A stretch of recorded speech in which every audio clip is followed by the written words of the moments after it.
दोस्तों, ऐसे 7 चिरंजीवी जो आज भी भगवान श्री कल्कि का इंतजार कर रहे हैं, क्या कल्कि अवतार के जन्म लेते ही ये 7 चिरंजीवी सबके सामने आ जाएंगे? वीडियो में आगे बढ़ने से पहले अगर आपने हमारे चैनल को सब्सक्राइब नहीं किया तो जरूर कर ले और बेल आइकन को ऑल पर सेट कर ले।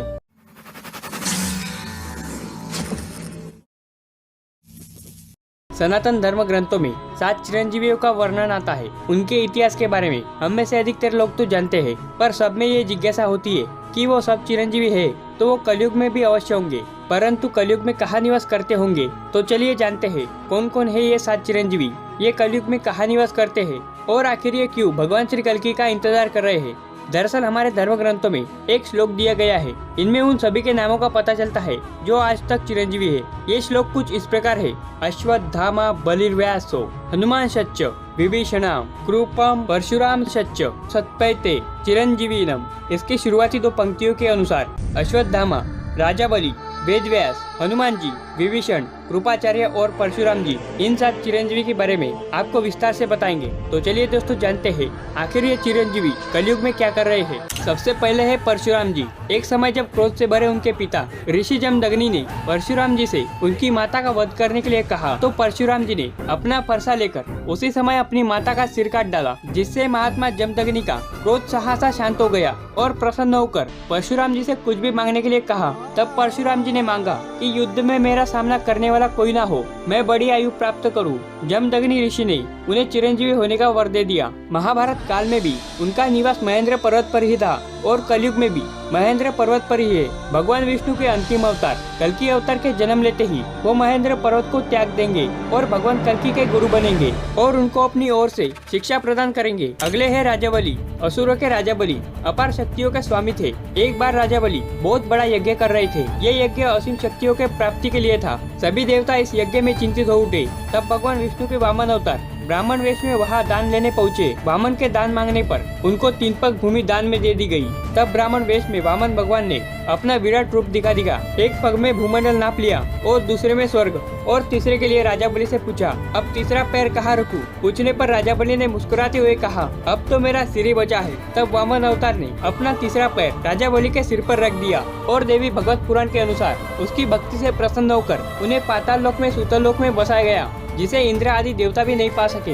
इस समय लोक में बलि का आधिपत्य है और अब भी सूतल लोक में वो विराजमान है। कलयुग के अंत में वो इसी लोक में रहेंगे और आने वाले भगवान कल्कि अवतार का साथ देंगे। अगले चिरंजीवी है हनुमान जी। हनुमान जी ऊर्जा के प्रतीक माने जाते हैं और इनकी आराधना से बल, कीर्ति, आरोग्य और निर्भयता बढ़ती है। हनुमान जी कालजयी चिरंजीवी है। क्या आप जानते हैं कि भगवान हनुमान जी कहाँ रहते हैं? तो इस बात का वर्णन महाभारत के वन पर्व अध्याय के 151 में मिलता है। जब भीमसेन द्रौपदी के लिए सुगंधित कमल लेने के लिए गंधमादन पर्वत पर गए थे, तब वहाँ उनकी भेंट हनुमान जी से हुई थी। ये भी कहा जाता है कि हर 41 साल में भगवान श्री हनुमान जी श्रीलंका में मौजूद मातंग कबीले के लोगों को शिक्षा देने के लिए आते हैं, यानी ब्रह्म ज्ञान देने आते हैं। और वो आज तक इस कलयुग में जीवित है और कलयुग के अंत तक जीवित रहेंगे, क्योंकि उनके जीवित रहने का उद्देश्य सिर्फ और सिर्फ एक ही है, अपने प्रभु भगवान श्री राम को वापस पाना, और वो उन्हें भगवान श्री कल्कि के रूप में देखने को मिलेंगे। अगले है विभीषण। विभीषण रावण के छोटे भाई थे और अपने भाई के ही विरुद्ध जाकर उन्होंने भगवान श्री राम का साथ दिया था।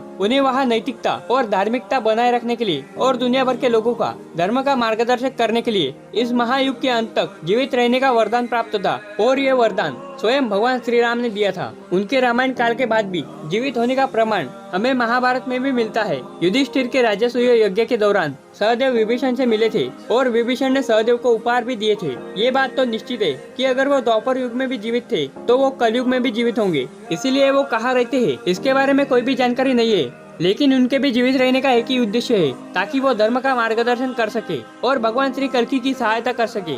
अगले है अश्वत्थामा। महाभारत में गुरु द्रोण के पुत्र अश्वत्थामा को भगवान श्री कृष्ण से उन्हें श्राप मिला था, लेकिन भगवान श्री कृष्ण ने श्राप क्यों दिया था? जब अभिमन्यु के पुत्र को उसकी पत्नी उत्तरा के गर्भ में अपने ब्रह्मास्त्र से मारने की कोशिश की, तब ये जानकर भगवान श्री कृष्ण ने अश्वत्थामा को इस ब्रह्मांड के अंत तक हर दिन दर्द में रहने और मौत की तलाश करने का श्राप दिया। तब तक वो ना मरेंगे और ना जिएंगे, इस अभिशाप से पीड़ित रहेंगे। वेदों के अनुसार ये उल्लेख किया गया है कि उनका श्राप भगवान श्री कल्कि द्वारा समाप्त हो जाएगा। अगले है कृपाचार्य। महाभारत में कृपाचार्य को अमर बताया गया है। ये कौरव और पांडवों के कुलगुरु थे और इनकी बहन का नाम कृपी था, जिसका विवाह द्रोणाचार्य से हुआ था, इसलिए ये अश्वत्थामा के मामा है। महाभारत युद्ध में कौरवों का साथ देते हुए पांडवों के विरुद्ध ये युद्ध किया था, लेकिन कृपाचार्य को अमरता का वरदान प्राप्त है, इसलिए कृपाचार्य इस कलयुग के अंत तक रुकेंगे और एक सेनापति होने के नाते वो भगवान श्री कल्कि का साथ देंगे। अगले और आखिरी है महर्षि वेदव्यास। वेदव्यास जी ऋषि पराशर और सत्यवती के पुत्र थे।